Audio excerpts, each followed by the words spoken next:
Hi, I'm Elizabeth Ann Atkins, author of God's Answer is No, KNOW, Lessons from a Spiritual Life. Really excited because today my book finally went on sale on Amazon in hardcover, paperback, and ebook.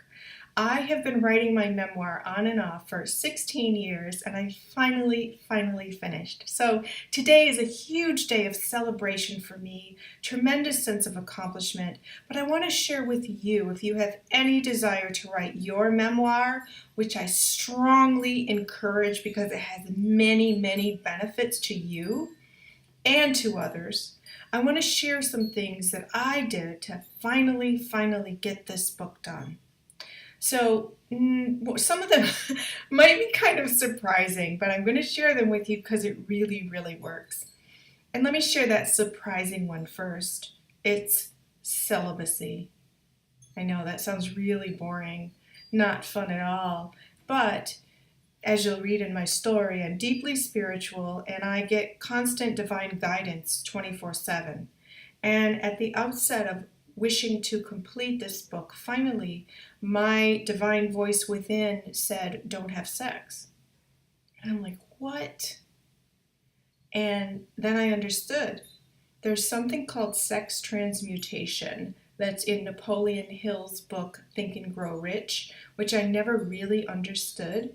But what it means is channeling the most powerful energy in your body up to your brain. So instead of using it up in lower parts, channel it up to your mind, and it just makes your synapses blast. It's amazing because all your focus is going into your creativity, and really sex energy is all about creation of human life. But what if you channel that energy of creation into your mind? That's how you reach your genius writing zone, or your genius zone of whatever you're doing, where you're channeling all that super powerful energy. And it gave me the creativity, productivity, physical and emotional stamina to work for hours, days, weeks, months, years to get it done. I'm not saying be celibate forever. I'm saying during periods of when you want to really focus and get the work done, the writing, which is the creative process. It's a very effective tool. Of course, you have to decide if it works for your lifestyle or not. But for me, the rewards of finally pouring my whole heart and soul into my writing and getting it done and finishing my book and feeling really good about it has been so worth it. It's like you can work hard now and play hard later. I like that. That's your reward. That's your treat at the end.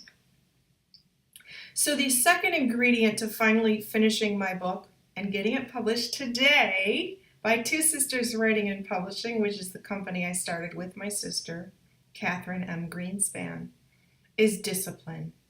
Discipline truly is the secret to my success. Discipline is what enabled me to lose 100 pounds 21 years ago after I had my son.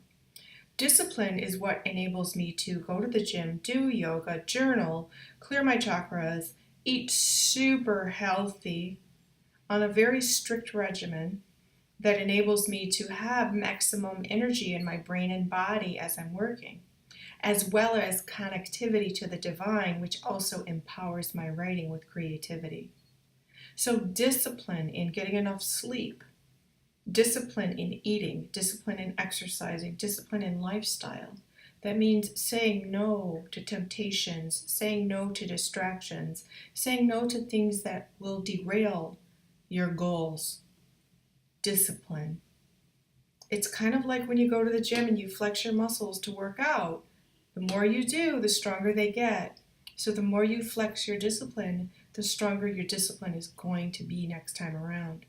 So discipline is extremely important.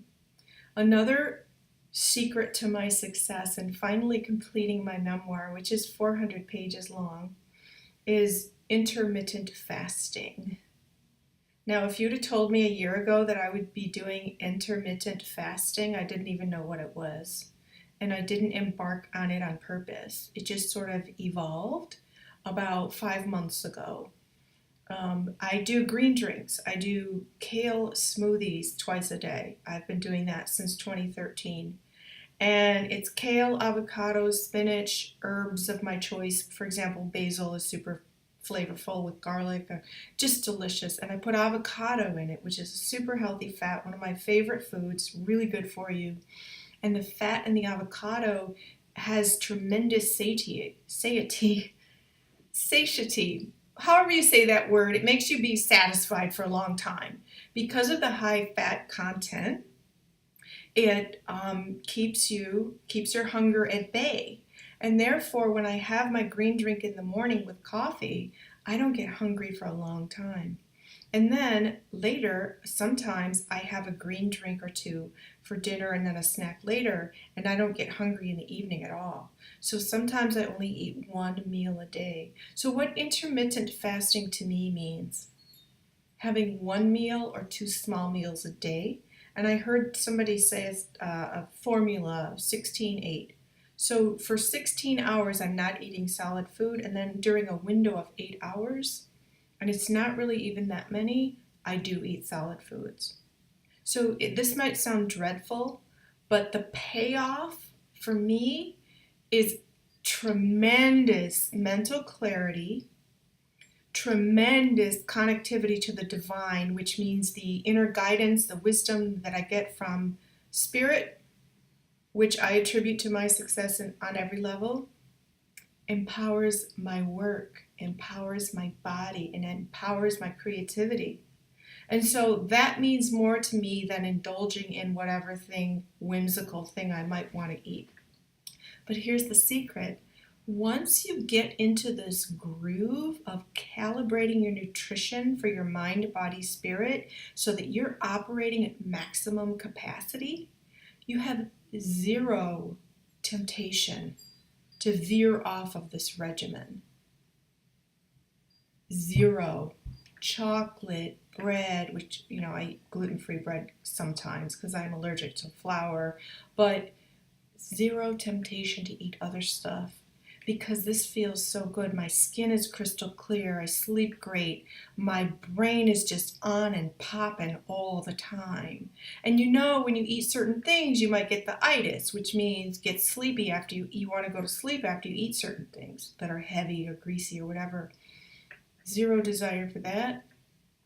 I don't eat processed foods. I should make a whole video about this whole intermittent fasting because it's tremendous. And I truly attribute my success in being able to write and really monster up with my writing this year and last year to this intermittent fasting idea. So I'm going to talk more about that. Another thing that's a secret to my success in completing my book is self-love. Now, you won't hear that in a writing class about how to write a memoir, but I deserve to tell my story. I deserve to share my story, and I deserve to manifest my desire to teach through my story.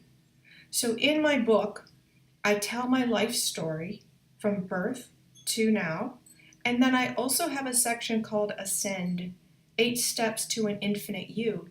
And in that teaching section of my book, I show you how to meditate, how to clear your chakras, how to journal for maximum impact, how to do a plethora of other things on a daily basis that will enable you to be your best in mind, body, and spirit. And when you are your best, you can be your best for yourself first, then your family, then your community, and the world. But if you're not your best for you first, you can't be your best for these other people or the world. Therefore, the message that I have is about self-love. You have to find that self-love within and that peace within. Peace was something that had eluded me for so long. Finally, I have peace. Peace with the things that challenged me most. Food and fat, no problem anymore. I'm at peace with my body. I'm at peace with food. I'm at peace with my mind because of the things that I do on a daily basis to cultivate peace within and self-love. We hear that term all the time, but what does self-love mean? I define it in the book. I explain how I found self-love. I, who during my worst moments of struggling with food and fat would look in the mirror and say terrible things to myself. Terrible things. So we have to learn what self-love is because the terms self-hate and self-loathing exist. So writing a book is about self-love. You are writing your story into existence. You are making a permanent record of your life story. It matters. In doing so, you are affirming your life. You're affirming your life experience, every mistake, every triumph, every experience. You are affirming it. You are putting it on the record, and you are sharing it with pride. It takes a lot of courage to write a book. A lot of courage. It's scary. Everybody I know who's written a book is like, oh my gosh, I'm so nervous right now. But once you do it, and you know you're sharing your wisdom, your lessons with others, that's why my book is called Lessons from a Spiritual Life. Once you share that knowledge that only you can share in your way, it's amazing. You are getting a giver's high. That means when you do something nice for someone and you give, it comes back to you in multiples because you're blessing someone with your knowledge. It's awesome. Another secret to my success in writing and finishing my book is doing the work. Books will not write themselves. No one can do your push-ups for you. You can hire a ghostwriter, but you still have to put in a lot of work to read it and approve it and tweak it and edit and revise. It's a big task. So there's no way around it. You have to put in the work. And it starts with figuring out, well, what is my message? What are my themes? A memoir requires you to pick out strands of themes in your life. Like it all weaves the texture of your life. So I picked themes. My themes were fear, food and fat, a sense of failure about certain things, such as flunking out of pre-med at the University of Michigan, which ultimately was a divine blessing because it enabled me to find my purpose and passion as a writer. That's my gift. And I'm a healer as a writer. So it all worked out great in God's divine plan. Secondly, the themes are things that you can weave through the whole book to keep a consistency of stories. And so it's very important. That takes work. When I say do the work, you have to say, okay, how am I going to structure this book? How am I going to tell my story? You can just sit down and be all over Kingdom Come, but your reader is going to feel scattered everywhere, and that's not cool. You want to have your story be cohesive and easy to follow and engaging. And so I'm going to talk a lot more about this because this experience has been a tremendous learning blessing for me, and I want to share what I know with you because the more of us who share our story, the more we heal ourselves, and it can help other people heal by sharing our stories. So I'm Elizabeth Ann Atkins, and my new book is God's Answer is No, K-N-O-W, Lessons from a Spiritual Life, now available on Amazon.com in hardcover, paperback, and ebook. Please read my book.